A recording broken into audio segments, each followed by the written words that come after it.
Hello again.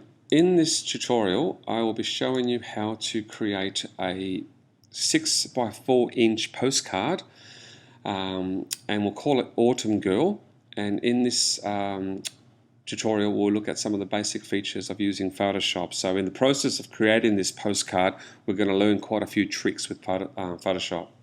Alright, so look, as always, the first thing that we do with any excursion or experiment with Photoshop is creating a new folder on the desktop. And so this one here, I've just named it Autumn Girl, and I've downloaded 2 images from my blog. That's www.conartist.artnmit.com, and if I open that up you'll see I've got and let's just have a quick look at that. We've got an image called French Model, and we've got this leaf. Just a silhouette of a leaf, just a basic shape. So those 2 images will make up the postcard, and I'll just change it back to icons if you like. So there they are there. Now if you can't remember how to create a new folder, you can always just right click your mouse and just choose new folder from the pop-up and just rename that Autumn Girl and so on. But we don't need that, so I'm just going to get rid of that. Command delete. Alright, so we've got our folder, we've got our 2 source files there ready. So now it's just a matter of opening up Photoshop, and I'll go to the dock, the big blue icon with PS on it. Just click that once, it does a little bounce, and then Photoshop is now opening, and it stops when it gets to the Photoshop menu. And you can see the toolbars on the left, you've got all the palettes on the right. It's a bit complicated, but don't be scared. The very first thing we need to do every time you open up Photoshop, you need to go to File and you need to choose New, because Photoshop doesn't know what you want to do with it. So you go to New, and this is where you set up your canvas, your blank document. Your first working document in Photoshop is always called a canvas. Now if you know what the size is of a postcard, you can just go ahead and type it. You can even change the measurement from inches to centimeters to pixels. But what I love about this file setup here is you can click on this thing called Preset, and you can actually choose different sizes depending on what it is you want to do. So in this case we want a 6 by 4 photo postcard. So if I choose photo, it actually gives me a number of different sizes as presets. And look at that, 6 by 4 portrait, 6 by 4 landscape. So I want a 6 by 4 landscape. The beauty of choosing a preset is that it actually decides the size and the resolution. The resolution is important because that determines the quality of the image when it's printed. Don't worry about color mode for now, just leave it as RGB, red, green and blue, and we can go ahead and click OK. And there is our blank canvas ready to start. Now this palette here, this is important. This is the layer window, and if you don't have one, let's say it wasn't on your screen, and I might just close some of these so don't confuse you. In Photoshop you can always go to the window menu and you can open up any of these floating palettes. There's even a keyboard shortcut, F7 for layers. So if I just choose layers from there, it appears, and you can see that I've got a background layer which is currently white. We're going to change that later on, we're going to make that blue, but for now just leave it white, and we're going to give this untitled document a name. So let's go to File, and you do this right at the beginning, even before you start creating any of your artwork. You go to File, choose Save As, and we'll call it Autumn. It helps if you know how to spell Autumn Girl. Some people even put in the size 6 by 4 postcard. It's really important when you're naming your files that you put in as much information as possible. Alright, so there's the file name, and on the left hand side it'll ask me where do you want to save it to. Do you want to save it to the Macintosh hard drive, your portable external hard drive, or to the desktop? Well, I want to go straight to the desktop, and I want to go into the folder called Autumn Girl and save it into there. Oh, you know what I forgot to do? let me click OK. I forgot one very important thing. When you go to Save As, I forgot to talk about the format. Okay, so once you've chosen the file name and the location, when you go to Format here, just choose Photoshop at the top. That's the native format for Photoshop, otherwise known as PSD. And you can look up the top here where it says Save As. PSD is the native extension for Photoshop, so we click OK. Alright, now we're ready to start bringing in some of those source files that you saw earlier, the French girl and the leaf. And what we'll do is we'll start off by opening up, File, Open, and where's the leaf? There it is. Because I saved the file to the folder on the desktop, it remembers to link it to that. So I just have to choose the file for the leaf and click on the Open button. And there it is. And the thing about Photoshop, you'll notice, is that every time you open up a file or photo, it actually creates these tabs near the top. So if I go back to File and Open, and I choose the French model, I can then click Open, and then I've got 3 tabs. So I've got the French model, I've got the leaf, and I've got my blank canvas, which is 6 by 4 inches. And this is handy. It can be a bit confusing when you're starting off as to how to get from one to the other. But look, baby steps. Let's start with the leaf. What I would like to do is select the leaf and then copy it into my 6 by 4 blank canvas. Copy and paste the leaf. Now, on the left-hand side, with the Photoshop toolbar, you've got all these different tools at the top, different selection tools, and each one does something slightly different. Depending on what you want to select, you might use the lasso tool, the polygon tool, the magnetic lasso tool, you might use the marquee tool, and so on. Or you might use this one here called the magic wand. Even the quick selection tool is quite handy. It just depends on what it is you want to select. One tool works better than the rest. So because the leaf is in fact just a black shape, the lasso tool, the magic wand tool is the best tool for selecting the black leaf. So you just go ahead and choose magic wand. Up here it says tolerance. You can change the tolerance. That just means if you've got different colored pixels, like a different range of grays or different range of pixel value, you can actually increase the tolerance and the magic wand will pick up more pixels. If you reduce it, then it picks up less.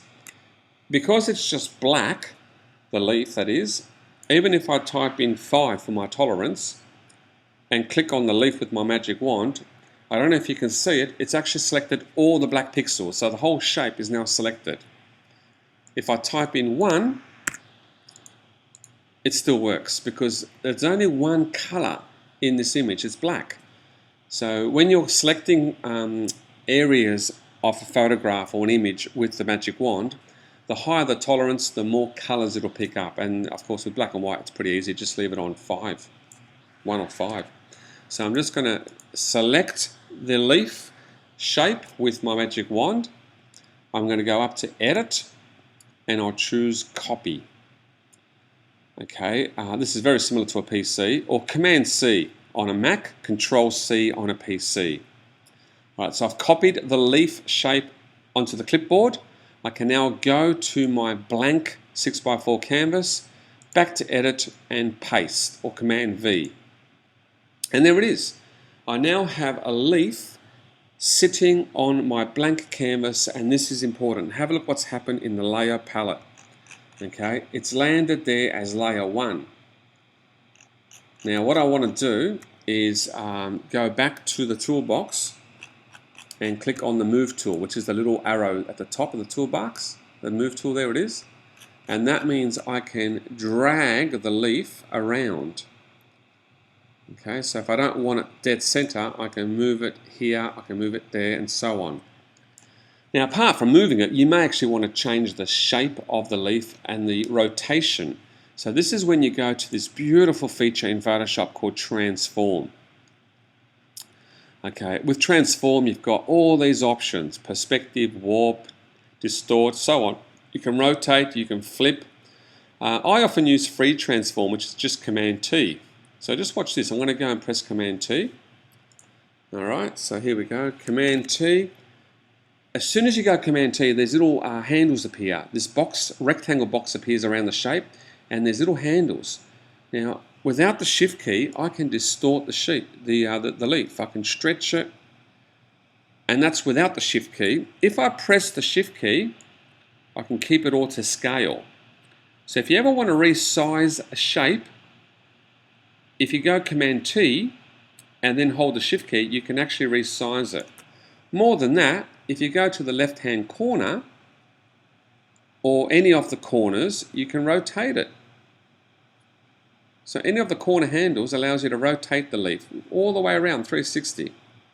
So I'll just do a really quick and crude resize, and I'm just going to shift this down the bottom. Actually, I'll just leave it there. And then to lock it in, I press return on the keyboard. So once you go Command T and you transform the shape, it's important that you press return to accept the changes that you've made. Alright, now it's time to add our first colour to the leaf. Remember, this file was called Autumn Girl, so obviously these leaves are going to be autumn colours. This is how you add colour to your shapes. At the bottom of your keyboard, you've got these two little squares. Now if I just click on that black and white icon there, the top square is the foreground colour and the bottom square is the background colour. If I click on the foreground colour, it comes up with this wonderful array of colours, and I can start to mix. I can move this, this bar up and down, this scroll bar up and down. I can click anywhere in here and I can choose whatever colour I want. It's brilliant. So first you move your scroll bar to the area of colour that you want, whether it's warm or cool. So let's say you want a bright red. Then you go over here and move your circle into the big square and choose the colour that you want. You can see that you've chosen red, click OK, and now the foreground colour chip on your toolbar is red. Now how to apply the colour is the next bit. A couple of ways you can apply colour to a shape.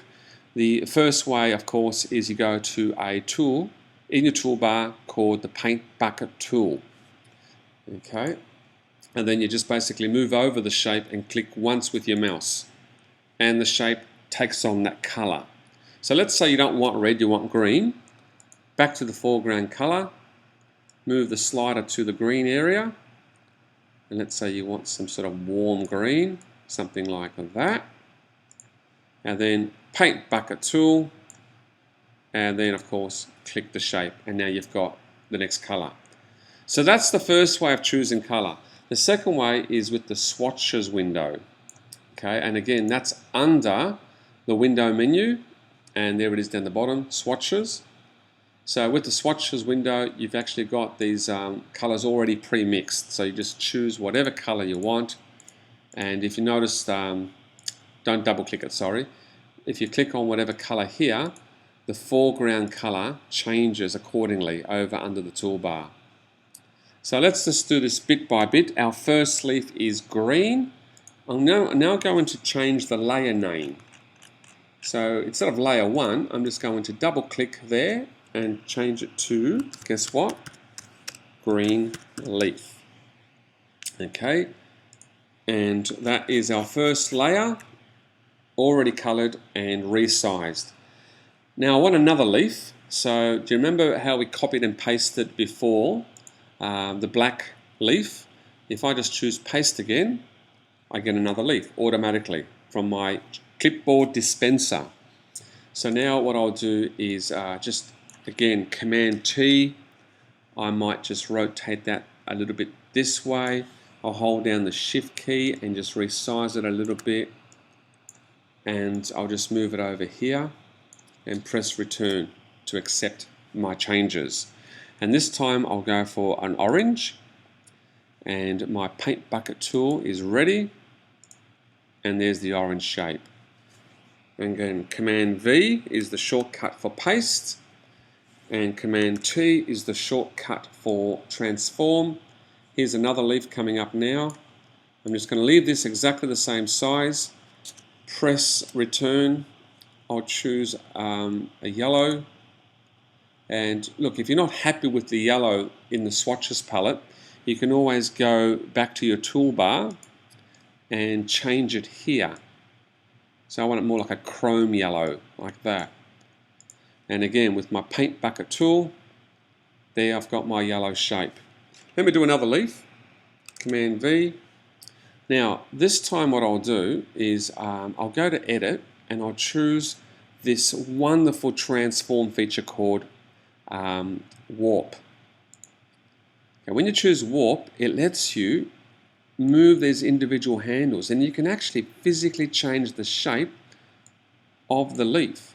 So if I just go in there and warp every bit of the leaf, just by moving the handles up and down, depending on which direction I press and drag them, I can actually distort the leaf.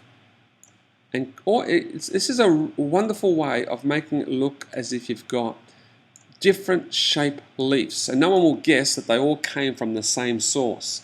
So that's a pretty good warp. I'll press return now to accept that, and I'll choose a bright red. Actually, maybe a dark red. Yeah, that's nice.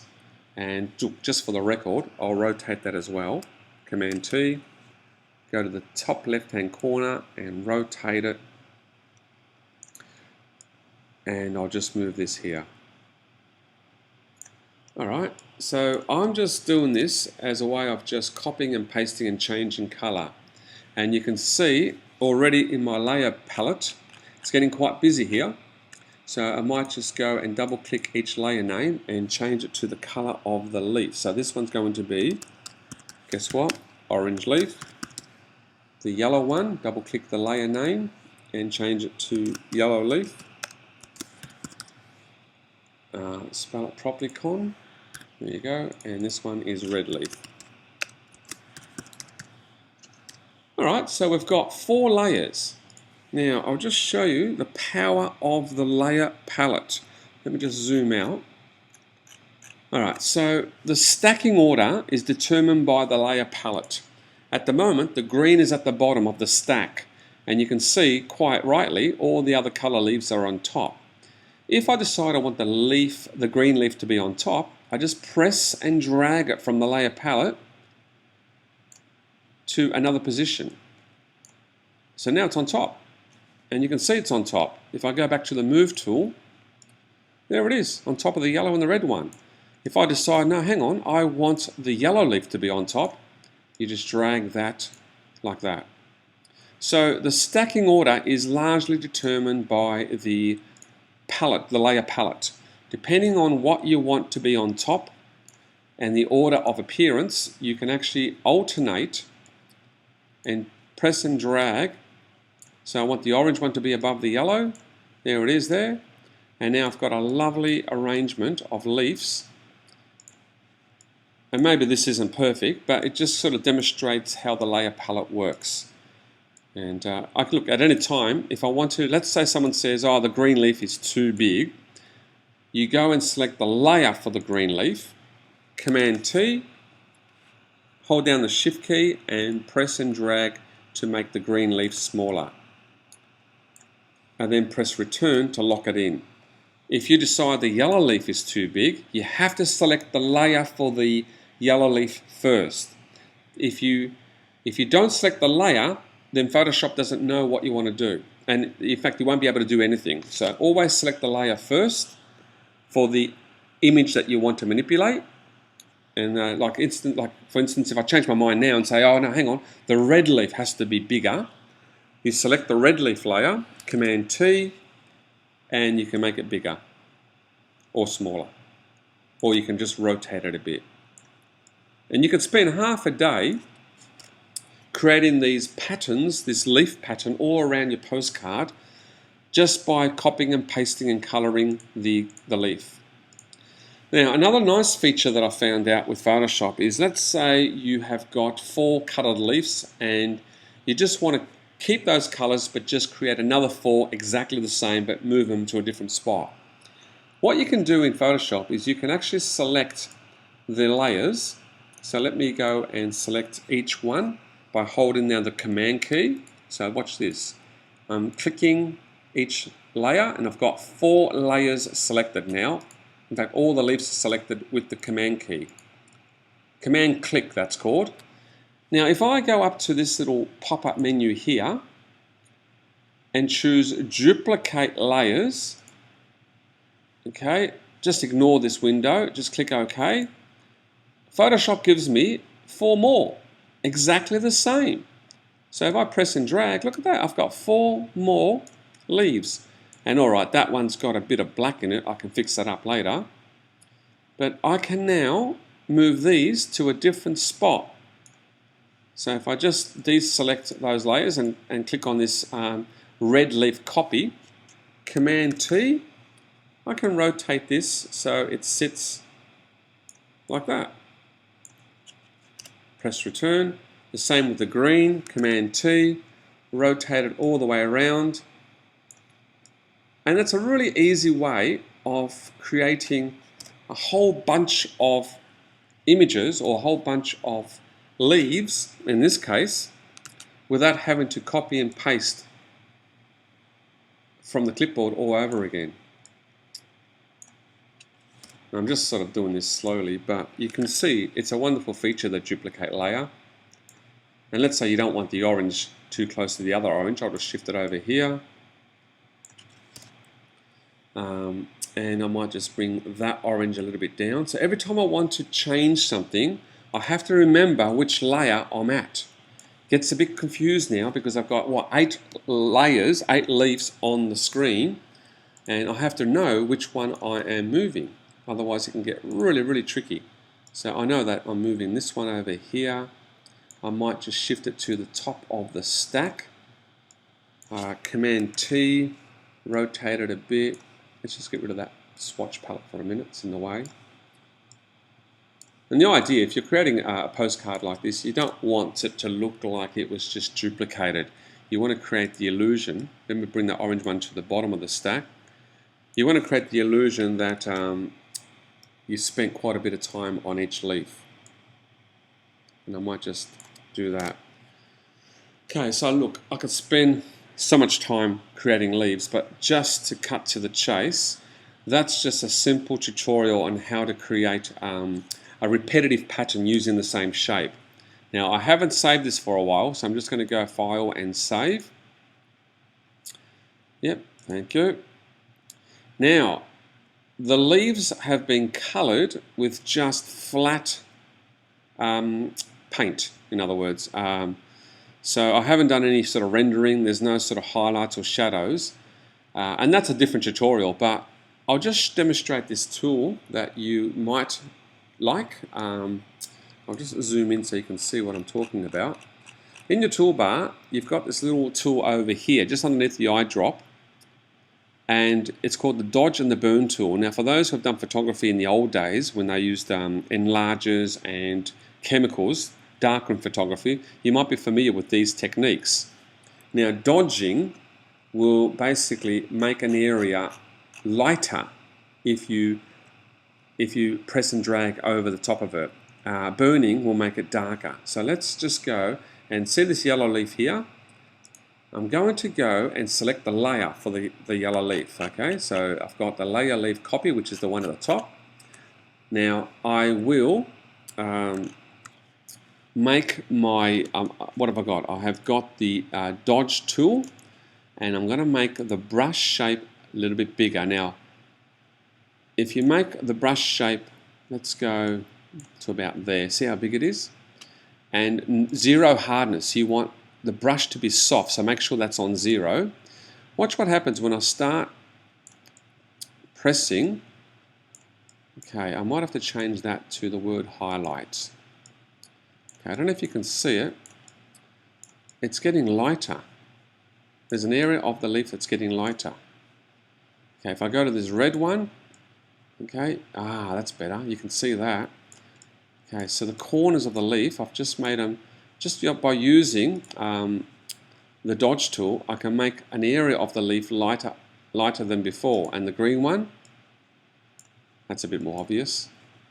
Now if I don't like any of that, I haven't even talked about the undo button, but if I don't like any of these, I can actually undo my, I can step backwards and undo what I've just done in the last minute. A quick keyboard shortcut is Command-Option-Z. So if I don't like the look of the dodge tool, I can just go Command-Option-Z and I can undo my last few steps. What I might do is I might make that a bit bigger, and I'll bring back the exposure to about 30%, which just means that it's a bit lighter. Okay, so let's go to the red leaf. Okay, by bringing back the exposure level, I can sort of control how much lightness. You've got highlights, you've got midtones. Oh, sorry. There's an accident. Alright, so that's the dodge tool. Now, if I switch from the dodge tool to the burn tool, it does the exact opposite. Once again, I'm going to choose a big brush shape. Okay, 0 hardness. Leave it on, I'll make it 40%.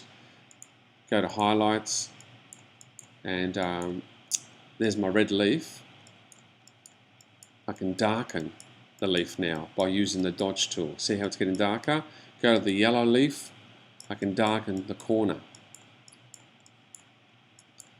Okay, so this is a really handy way of sort of rendering a shape, rendering a color. So I'm doing the green leaf, and I'm just really darkening just the tips of the corner. If I change that to midtones, it gets even darker. So look, if I go back to the yellow layer and I change that to midtones, watch that tip of the yellow. Look at that, it's just getting really dark now. And this is how you create form. And look, I'm doing this really rough, but in a perfect world, you'll spend a bit more time.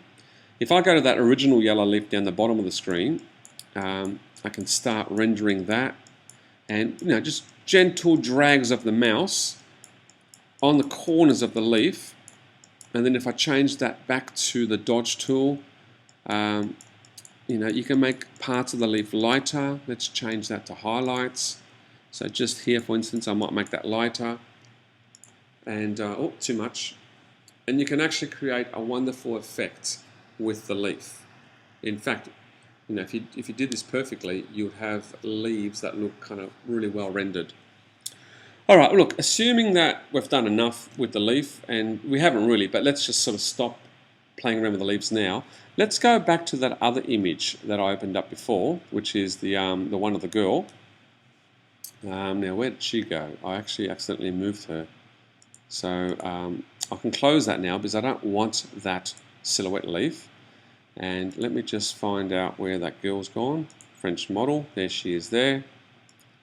Okay.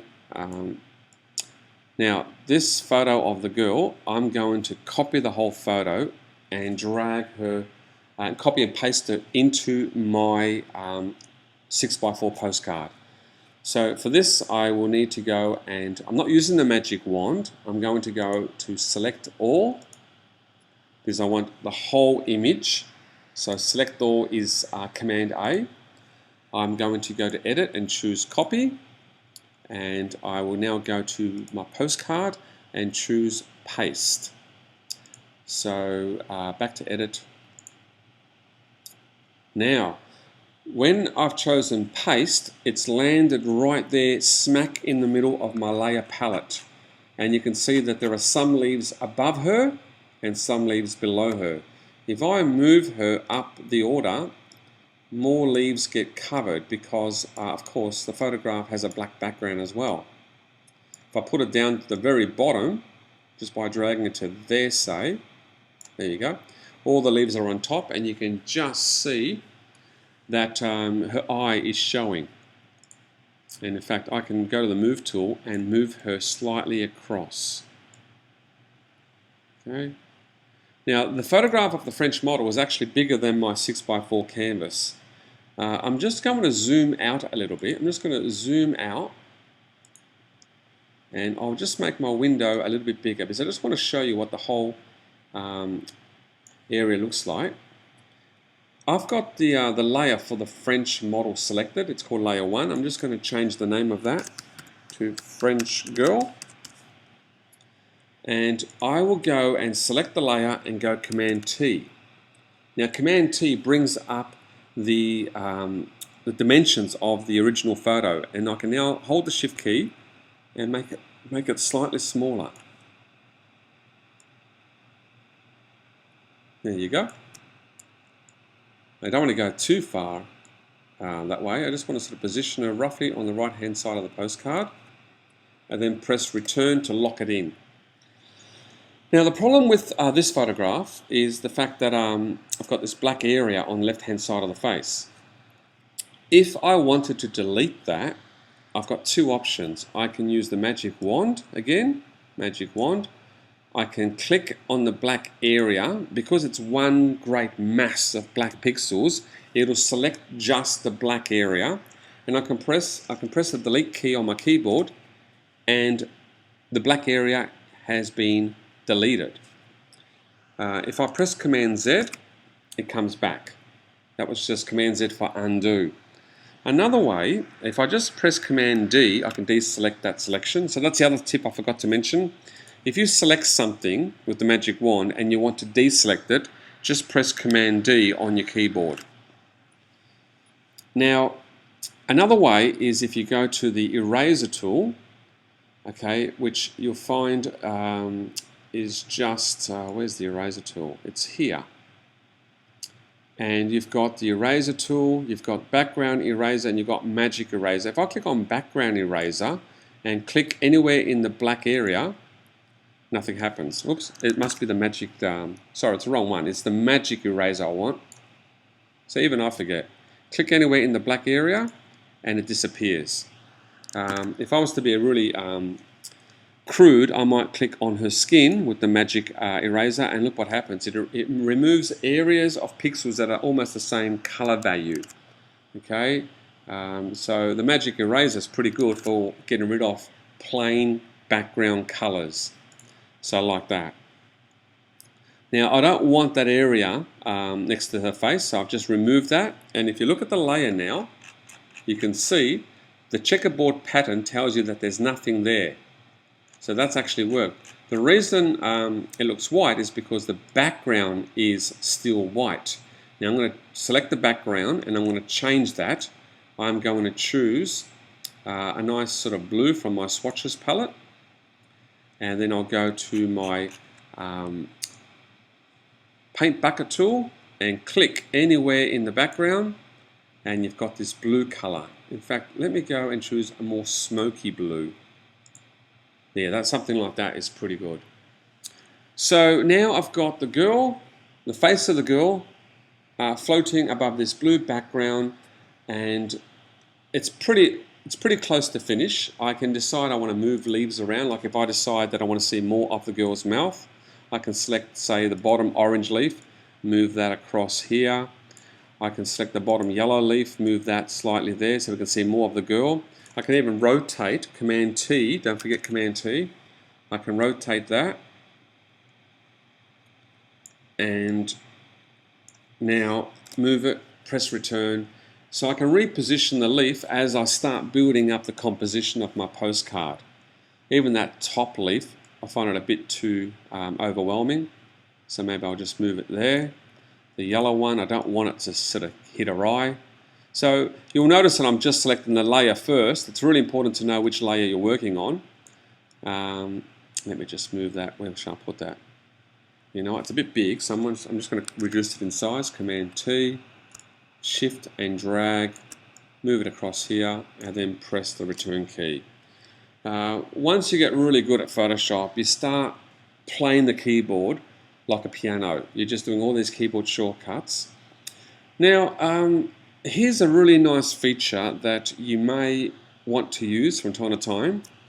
Let me click on the bottom yellow leaf first. Let's say for some reason, don't worry about that little black section too. I can actually fill that with more yellow later. But let's say you don't like that yellow. and you've already sort of gone ahead and shaded it in and you manipulated it, but you want to change the color of the yellow. Instead of mucking around with a paint bucket tool, you can go and choose an adjustment feature under image. The one that a lot of students use and love is this one here called hue and saturation. Notice the keyboard shortcut, Command U.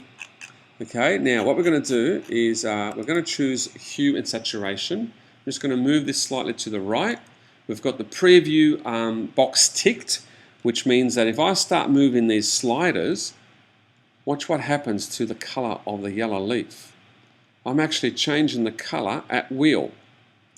So if I want more saturation, less saturation, if I want it to be lighter or darker, this is fantastic. And this is just a really easy, kind of cheats way of changing the color of something once you've chosen it. So, you know, the world's your oyster. You can basically spend all day. That's a nice pink. I like that pink. Let's go a bit more pinky. Come on, which direction? There it is. That's lovely. All right. And do I make it darker? Oh, too dark. It's clashing with the lips a bit. So that's a really nice way of altering color after the fact. And you can do that with anything. You can do it with the face. In fact, let me select the layer for the French girl, and I'll show you another adjustment I can do. I use levels a lot, Command L. Now with levels, again, make sure the preview box is ticked. With levels, you can change the brightness or the contrast of the image. So now I'm affecting the shadows. I'm moving the little black slider and I'm making it darker. The one in the middle affects the midtones of the image.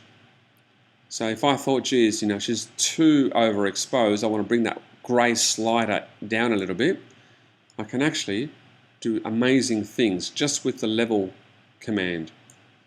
So I won't overdo it. I'll just darken her a little bit and click OK. If you don't like any of the tricks that you've employed, you can always press Command Option Z, and of course it'll undo it. It'll go back in time. It's like a time machine. Now another thing that you may want to play around with is the filter menu. Okay, and the filter menu is up here. You've got all types of filters that you can employ on each layer. So let's say, for instance, I've chosen the French girl layer. So have a look again. There she is, French girl. If I go to the filter menu and choose one of my favorite filters, is called cutout. Watch what happens when you choose the cutout filter. Okay, it's taking a little time to load. Okay, I'll just drag that across. Look at that. It's brilliant. It actually creates like a pop art style image. And then over here on the right, I can adjust the effect of the cutout filter. I can move the number of levels. I can alter the simplicity. So if you want it to look more graphic, you can do all sorts of tricks with the effects here. Like that's looking more stylized. So let's say you're happy with that. You click OK, and you've now got a photograph that looks more like a painting, a pop art painting. And look, and we can go on and on and on, but essentially this is an introduction to the Postcard tutorial. I won't spend too much time because it's going to get long-winded, and I just want to give you a chance to practice some of these tricks. At any time, if it's gone too fast, you can always rewind the video, play it again. But look, I hope to see you again at the next tutorial. So thank you for watching, and it's goodbye from me. Alright, I'm just going to stop this now by clicking on the finish button.